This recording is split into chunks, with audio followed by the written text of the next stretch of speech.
Pastor Praveen పగడాల ఈ ఒక్క ఆయన యాక్సిడెంట్తో చాలామంది మనస్తత్వాలు ఏంటి ఇవన్నీ కూడా బయటపడ్డాయి. మనం దాని గురించి చాలాసార్లు చాలా సందర్భాల్లో చెప్పుకున్నాం.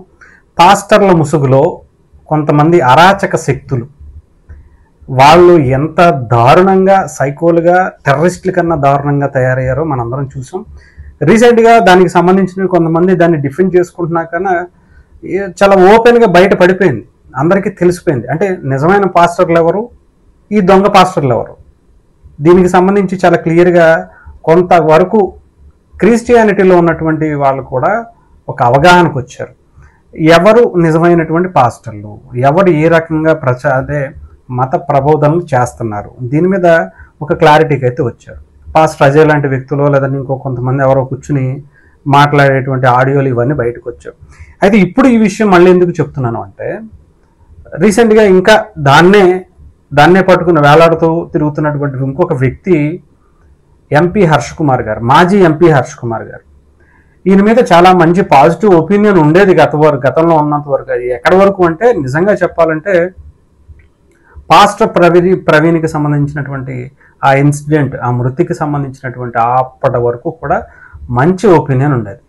ఆ ఒక్క దెబ్బతో ఆయన చేసినటువంటి ఏదో మసిపూసి మారేడికాయని చేసేయాలనే ఒక దాంట్లో, ఇదిగో ఇలా వస్తాడా, నేను బండి వేసుకొచ్చేస్తా, మళ్ళీ అక్కడి నుంచి నేను ఈ గొయ్యిలో పడతా, ఆయన ఇది 100% ఇది హత్య అని చెప్పుకుంటూ ప్రచారం చేసుకుంటూ సోషల్ మీడియాలో ఒక మళ్ళీ ఏదో ఒక రకంగా తను చర్చలో ఉండాలి అనే ప్రయత్నం చేసుకుంటూ వచ్చారు.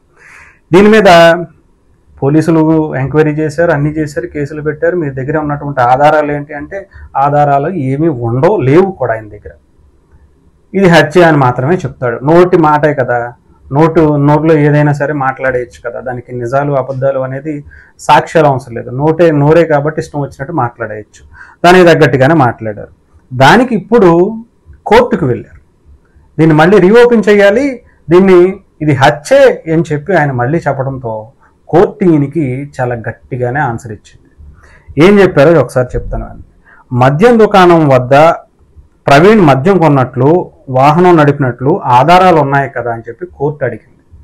అయితే మాత్రం ఏంటి గ్యారంటీ అని చెప్తే ఆయన బాడీలో పోస్ట్ మార్టం చేసినప్పుడు బాడీలో మద్యం తాగి చనిపోయాడు అని చెప్పి రిపోర్ట్స్ ఉన్నాయి అని కూడా చెప్పారు. అయినా కూడా ఇంకా ఆయన వాదిస్తుంటే, ఇలా పిచ్చిగా మీరు మాట్లాడితే కుదరదు, ఏదన్నా ఆధారాలు ఉంటే చెప్పండి అంటే, దీని మీద ఒక సిబిఐ ఎంక్వైరీ చేయండి, లేదంటే ఒక మంచి సిట్టింగ్ జడ్జితో దీన్ని ఎంక్వైరీ చేయండి అని చెప్పి ఆయన కోరితే, సరే చేపిస్తాం, నువ్వు అంటున్నావు కదా, గతంలో కూడా వేరే వాళ్ళు కూడా దీని మీద అనుమానాలు వ్యక్తం చేశారు, సరే ఇప్పుడు కూడా చేపిస్తాం, అయితే ఇది మీరు కావాలనే రుద్దుతున్నట్టుగా అనిపిస్తుంది, సరే దీనికి సంబంధించినటువంటి ఖర్చులు ఎంత అవుతాయో ఒక 5 లక్షల రూపాయలు దీని మీద జమ చేయండి, అప్పుడు మేము చేపిస్తాం అని చెప్పారట. లేదు ఇది తప్పని తేలితే డెఫినెట్గా హర్ష కుమార్ గారి మీద కూడా కేసులు పెట్టాలి, లోపల వేయాలి.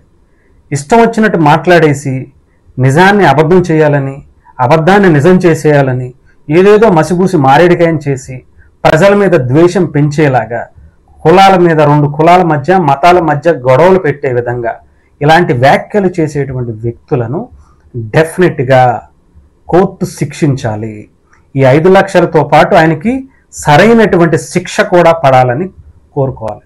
ఆయనకే కాదు, ఆ పాస్టర్ అజయ్ లాంటి వ్యక్తులు ఇంకో కొంతమంది ఎక్కడెక్కడో జరిగినటువంటి వీడియోలు తీసుకొచ్చి, ఇదిగో ఇలా కొట్టేశాడు, ఇది చేశాడు అది ఇది అని చెప్పి వాళ్ళ స్వార్థం కోసం, అంటే ఏదో ఒక రకంగా లబ్ధి పొందాలనే ఒక ప్రయత్నంలో భాగంగా చేసేటువంటి కుట్ర, 2 మతాల మధ్య వీళ్ళు చేసేటువంటి ఒక సైకో ఆనందం ఏదైతే ఉందో, వీళ్ళు నిజంగా పాకిస్తాన్లో ఉన్నటువంటి టెర్రరిస్టులు కాదు మనకి ఏమంటారు, మనకి ఇబ్బంది భయం భ్రాంతులకు గురి చేసేది.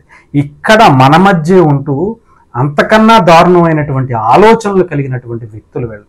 వాళ్ళకన్నా ప్రమాదం వాళ్ళు ఎప్పుడో ఒకసారి డైరెక్ట్గా చంపేస్తారేమో కానీ, బాంబులు వేస్తారేమో కానీ, వీళ్ళు మన మధ్య విషబీజాలు నాటి మన మనసుల్లో కులాల మధ్య మతాల మధ్య విషబీజాలు నాటి ఇద్దరి మధ్య గొడవలు సృష్టించే పని వీళ్ళు చేస్తున్నారు. పాస్టర్ల ముసుగులో ఎంతోమంది పాస్టర్లను గతంలో చాలామందిని చూసాం. చాలామంది ఉన్నతమైనటువంటి మత ప్రబోధనలు చేసుకుంటూ వచ్చారు. ఎప్పుడు ఇలాంటిది రాలా. కేవలం కొంతమంది ఈ మధ్య కరెక్ట్గా చెప్పాలంటే ఒక 10 ఏళ్ళు కరెక్ట్గా జగన్మోహన్ రెడ్డి గారు అధికారంలో కన్నా ఆయన పార్టీ పెట్టక ముందు, లేదంటే ఆయన రాజకీయాల్లోకి వచ్చిన తర్వాత ఈ ఏదైతే కొంతమంది నాయకుల్ని వాళ్ళ పార్టీలకి సంబంధించినటువంటి వ్యక్తుల్ని ఇలా ప్రచురించాలి, మత ప్రబోధనల పేరుతో వీళ్ళందరికీ అవకాశాలు ఇచ్చి మొత్తం మత మార్పిడి చేయాలనే ఉద్దేశంలో కొంతమందిని దింపుకుంటూ వచ్చారో రౌడీ బ్యాచ్ల్ని, వైఎస్ఆర్సీపీ పార్టీకి సంబంధించినటువంటి నాయకుల్ని, కాంగ్రెస్ పార్టీకి సంబంధించినటువంటి నాయకుల్ని, అప్పట్లో ఉన్నటువంటి కొంతమంది యువతని, పాస్టర్ అజయ్ లాంటి వ్యక్తుల్ని, వీళ్ళందరినీ మొత్తం అంతా కూడా మైండ్లో ఎక్కించేసి విషబీజాలు నాటేయాలి, మీరు ఇలాగ డబ్బులు సంపాదించుకోవాలి అని చెప్పి పాస్టర్ల ముసుగులో వాళ్ళని జనాల మీదకు వదిలేశారు. సో ఇలాంటి వాళ్ళ నుంచి డెఫినెట్గా మనం అవేర్ అవ్వకపోతే చాలా దారుణమైనటువంటి పరిస్థితులు ఉంటాయి. సో డెఫినెట్గా ఈసారి కోర్టు ఇది వెంటనే తేలుతుంది. డెఫినెట్గా దానికి సంబంధించి రీఓపెన్ చేసినా ఇంకొకటి చేసినా పదే ఇంకో 100 కెమెరాల నుంచి 1000 కెమెరాలకు వెళ్ళి దానికి సంబంధించినటువంటి రిపోర్టులు తీసుకొచ్చినా పోలీసులు ఆల్రెడీ చాలా బలంగా ఎంక్వైరీ చేశారు. ఒక సిట్ ఏర్పాటు చేసి చాలా సిఐడికి ఇచ్చినట్టున్నారు అప్పట్లో. సో దాని మీద కూడా చాలా బలమైనటువంటి ఎంక్వైరీస్ పూర్తి స్థాయిలో చేసిన తర్వాత వచ్చింది. అంటే నిజంగా ఆ కుటుంబాన్ని కూడా రోడ్డుకి ఈడ్చేశారు. నిజంగా అక్కడ జరుగుంటే డెఫినెట్గా ఏదో వీళ్ళ ఊరికినే వాళ్ళు కాదేమో, కానీ ఏదో రకంగా దీన్ని మతాల మధ్య చిచ్చు పెట్టాలనే ప్రయత్నం చేయడం అనేది చాలా దారుణం. డెఫినెట్గా దీని మీద ఎంక్వైరీ వేయాలి. ఈ ఏళ్ళు ఏమన్నా దాంట్లో పాత్రదారులుగా ఉన్నారేమో అనేది కూడా చూడాల్సినటువంటి అవసరం కూడా ఉంది.